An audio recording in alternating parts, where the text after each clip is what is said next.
In the ancient, glorious city of Athens ruled King Aegeus. Seeking guidance, he journeyed to the oracle at Delphi. But the Pythia's words were cryptic. The oracle said not to loosen the wineskin until I return to Athens. What does it mean? It means you must lie with my daughter, Ethra, before you leave Trozen. Lean on me, my friend. Ethra awaits you in the chamber. Ethra. Beautiful.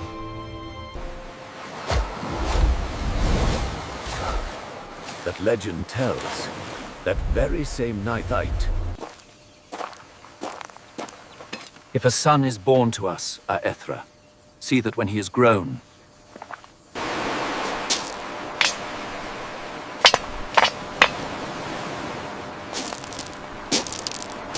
if you bear a son, tell him nothing until he is strong enough to lift this stone. Then send him to me with these tokens. Aegeus departed, and in time, Aethra gave birth to a strong, healthy son.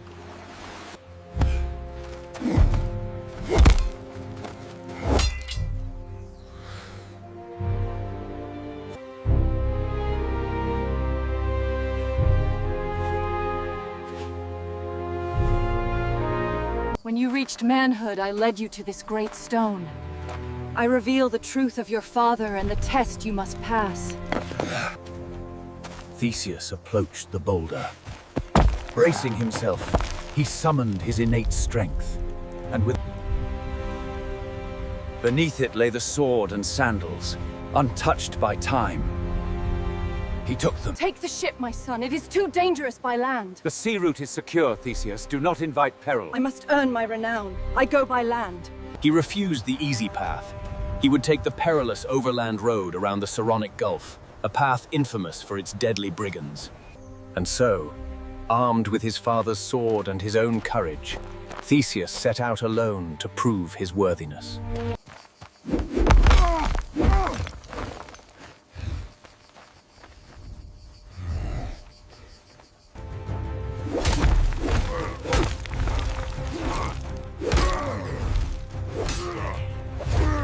As a trophy, and perhaps emulating Heracles, Theseus claimed the bronze club for himself. Near Corinth, he encounters Sinis, the pine bender, a cruel giant who ties travelers between two bent pine trees and rips them apart.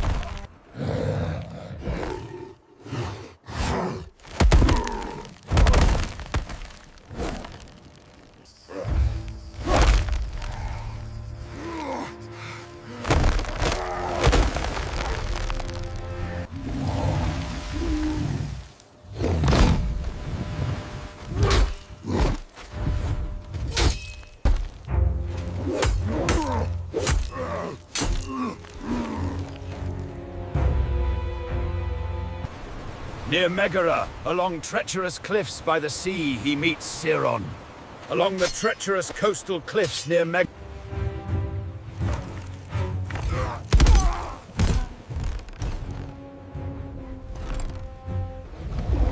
Oh, God, help me! No, please, no! Your reign of terror ends here, Sigron. No, please, spare me! At Eleusis, he was challenged by Cercion, the brutal king who forced all strangers into a deadly wrestling match.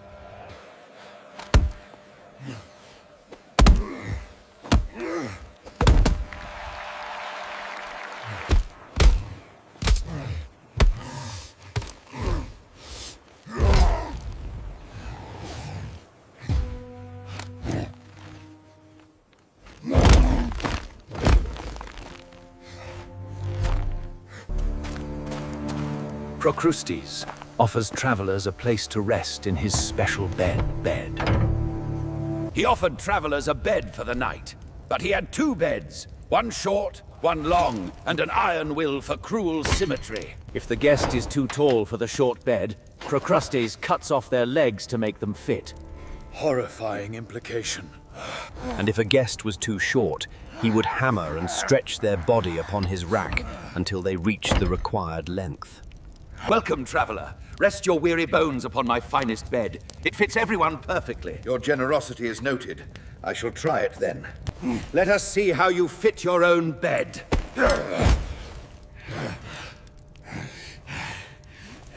You will fit the bed, Procrustes. As you have done to others, so shall it be done to you. The road to Athens is finally clear. Theseus stands victorious, having proven his heroism through these 6 trials. He has vanquished the bandits. A true hero has arrived. Welcome to Athens! He went to the palace of King Aegeus. The king welcomed the famous stranger, but did not yet recognize his own son. However, someone else does recognize the danger Theseus represents. Medea, the powerful sorceress.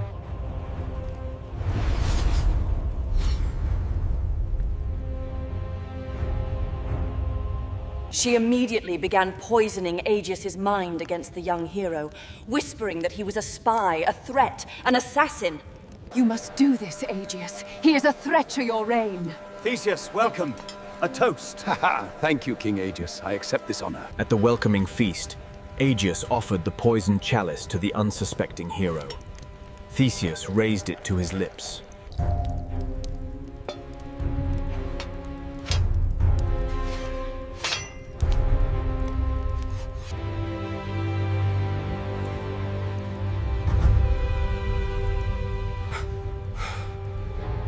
My son!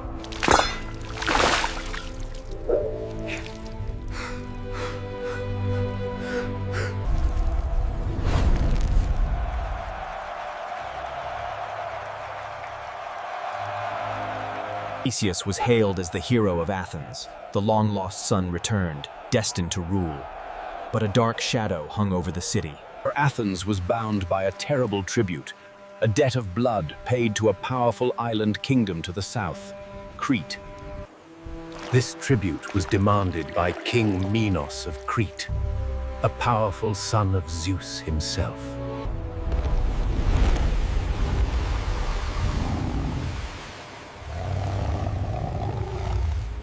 But Minos, struck all the bull's beauty, coveted it. He hid the divine creature among his herds and sacrificed a lesser bull in its place.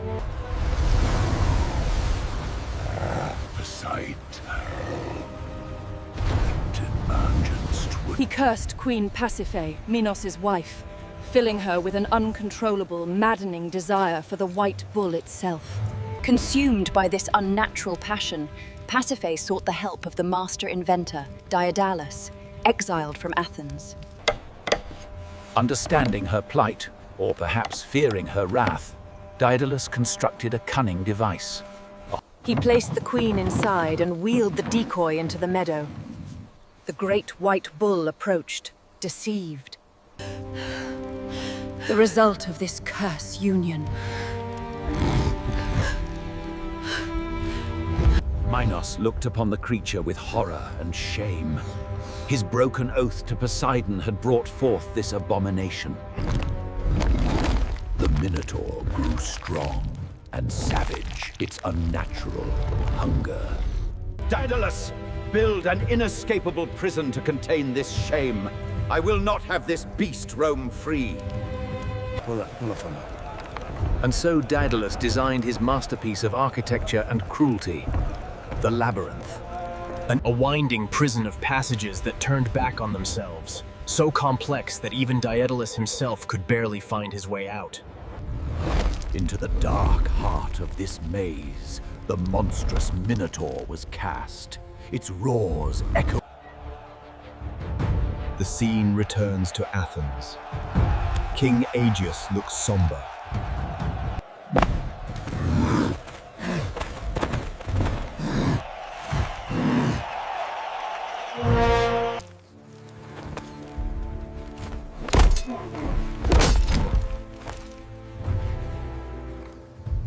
The prince is dead, my king.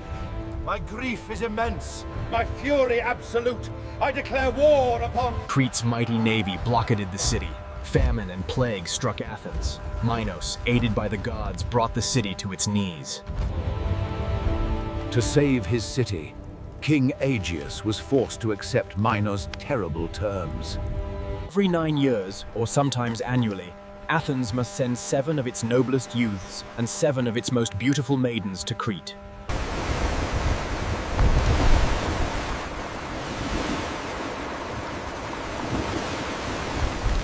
They were not killed upon an altar. Instead, they were cast, unarmed, into the depths of the labyrinth.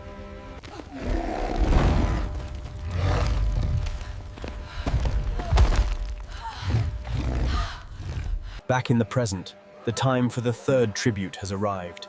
Athenian families weep as the lots are drawn to choose the victims. The city was shrouded in mourning. Theseus saw the weeping families, the despair in his heart. No more. This tribute ends now. I will go to Crete as one of the chosen. I will face this Minotaur in its lair, and I will kill it. No, my son. It is certain death. Do not go. But Theseus would not be swayed. His determination inspired the Athenians. Aegeus made one final request. He pointed to the ship prepared for the tribute. Its sails dyed black for mourning. If you succeed, my son, take down the black sails and hoist these white ones, so I may see your victors from afar. I promise, father. I vow to return victorious, beneath a white sail signifying hope.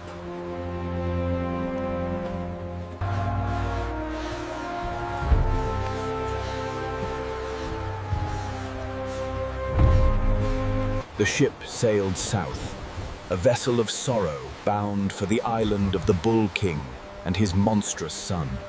They arrived at Crete, docking beneath the imposing palace of Knossos, heart of the Minoan world. King Minos received the tribute, his gaze cold and calculating. He noted the proud bearing of the young prince among them. Also present was Minor's daughter, the beautiful princess Ariadne. Her eyes fell upon the noble Athenian prince.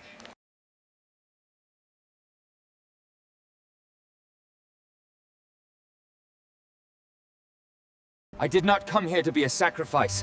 I will enter the labyrinth and I will kill the Minotaur. You mustn't. He is my blood. Her heart was torn. She loved her father, her city. Only you know the secrets of the labyrinth, Daedalus. I beg you, help me save him.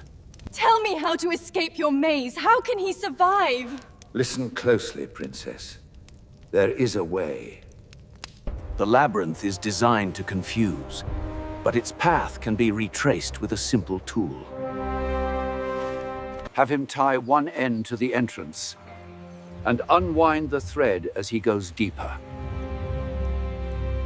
After slaying the beast, he can simply follow the thread back through the maze to find the entrance again.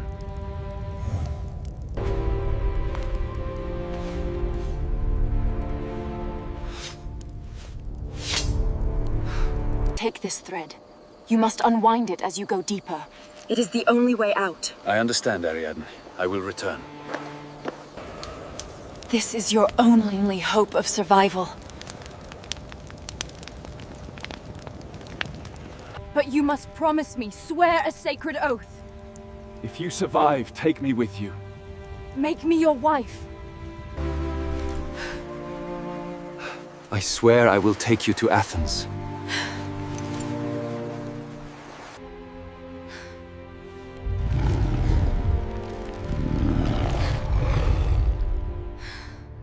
Dawn arrived. The time had come. Theseus and the 13 other terrified Athenians were led to the labyrinth's entrance.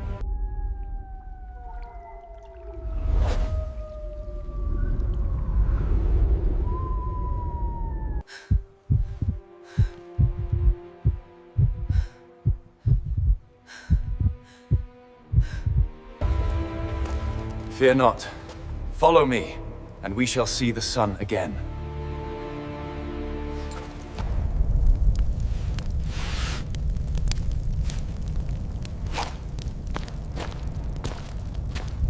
He concealed the ball of thread and the hidden sword beneath his tunic.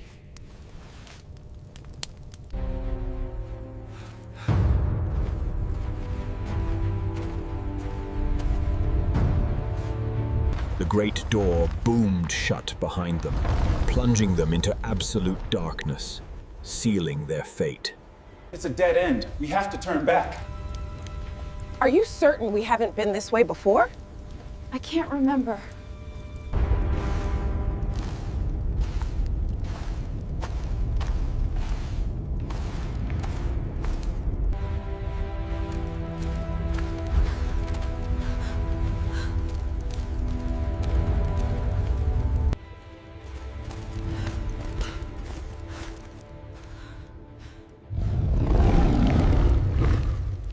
Deeper she went, the air growing thick with the stench of decay.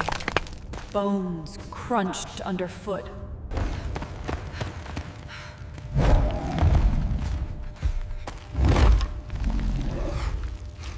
Stay back, all of you!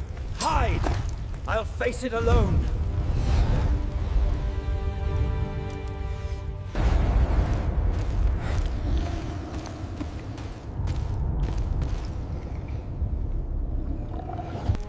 And there, in the central chamber, it waited. Asterius, the Minotaur.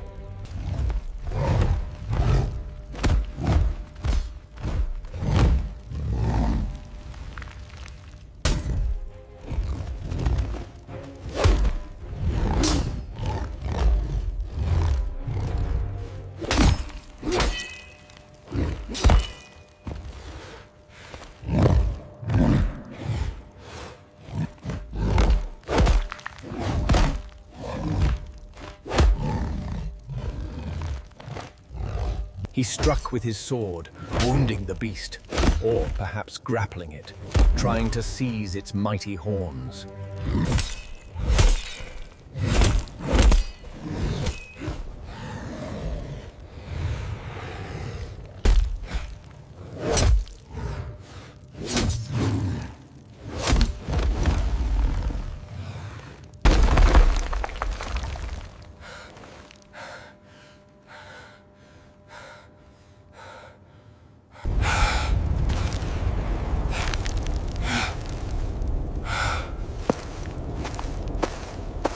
Do not be afraid.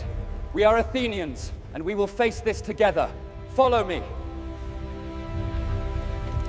And carefully following the precious thread through the darkness, Theseus began to lead them all back towards the light, towards freedom. Holding fast to Ariadne's thread, Theseus led his companions back through the bewildering darkness of the labyrinth. They passed the monstrous corpse of the Minotaur, its reign of terror finally ended by the hero's hand. Following the lifeline, after what seemed an eternity, they saw it, Hora, the faint glimmer of daylight, the entrance.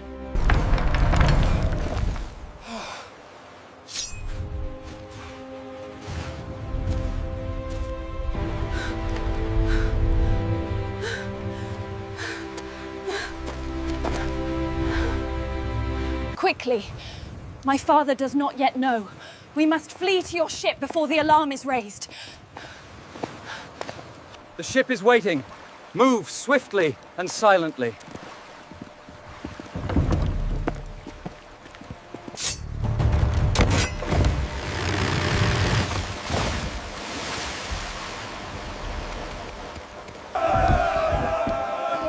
We made it! Thank the gods. We're going home.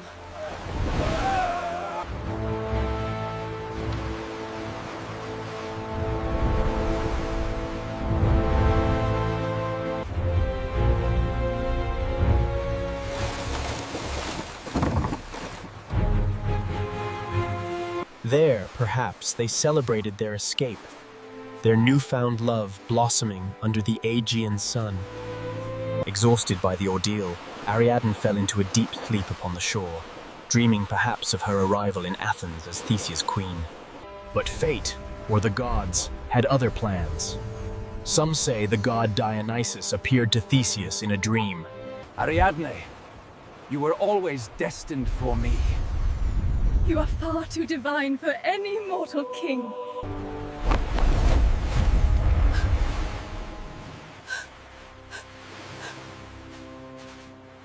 Perhaps most tragically, Theseus simply forgets her in his eagerness to return home, or callously abandons her.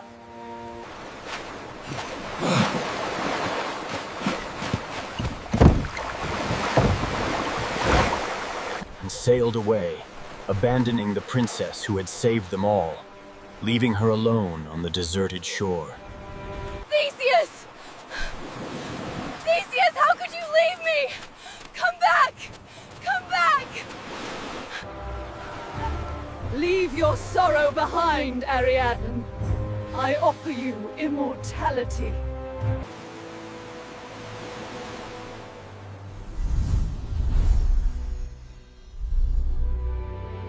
We are victorious! The beast is dead! Hail Theseus!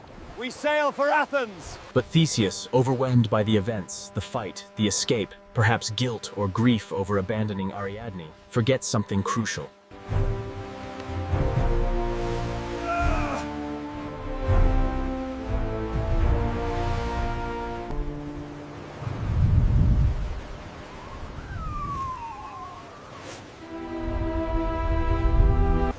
He prayed for his son's success, for the sight of a white sail against the blue horizon. And then, finally, a sail appeared. Hope surged in the old king's heart. He strained his failing eyes. Closer the ship came. Closer. And then he saw it. The sail was black. The black sail. The sign of failure.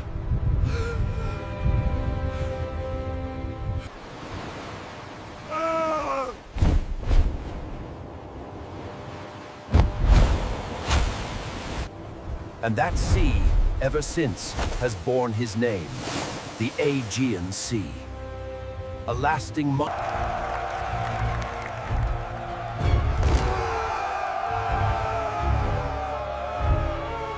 My prince, the black sails. Your father saw them from the cliffs and despaired. He is dead. And so, Theseus became king of Athens. Not in triumph, but in mourning. His reign, Theseus ruled Athens for many years. He became known as a great unifier, bringing the scattered towns of Attica together under Athenian leadership.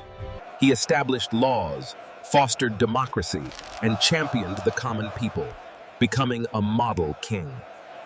His adventures continued. Some say he sailed with Jason on the Argo, seeking the Golden Fleece. Hold the line! Now, thrust! My arrow struck true. He famously warred against the Amazons, abducting their queen Antiope, or Hippolyta, sparking a fierce invasion of Attica itself. He forged a legendary friendship with Pirithous, king of the Lapiths, fighting beside him against the savage centaurs. We swear to help each other kidnap daughters of Zeus. Welcome, heroes. Please, rest yourselves upon these chairs.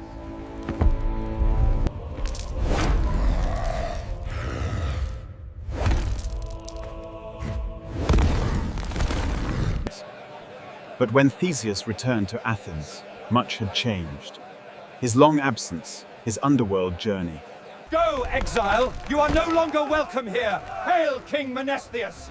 Athens, you have made a grave mistake. I am Theseus, King Lycomedes. I seek refuge in your kingdom. The great hero honors us with his visit. Welcome. I am pleased to be here, King Lycomedes. And one day,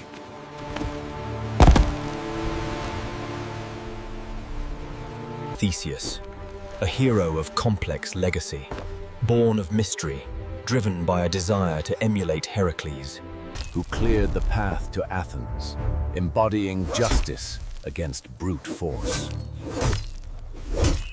who volunteered to face death, embodying courage and self-sacrifice. Who conquered the monstrous symbol of unnatural desire and divine punishment.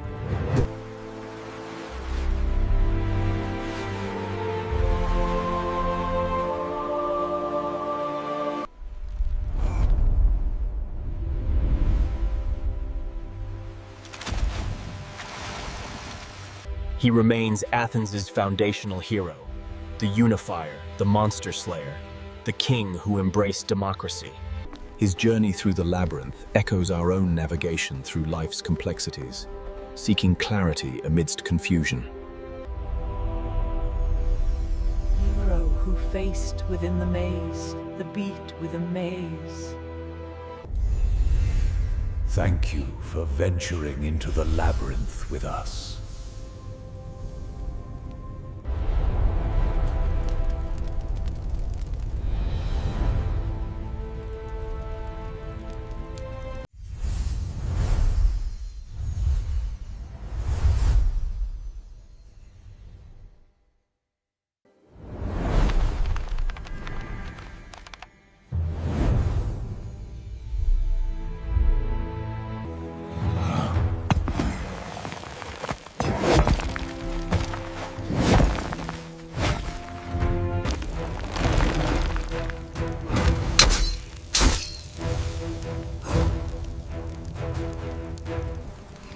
Me. We're really so turning James that there's Krishni.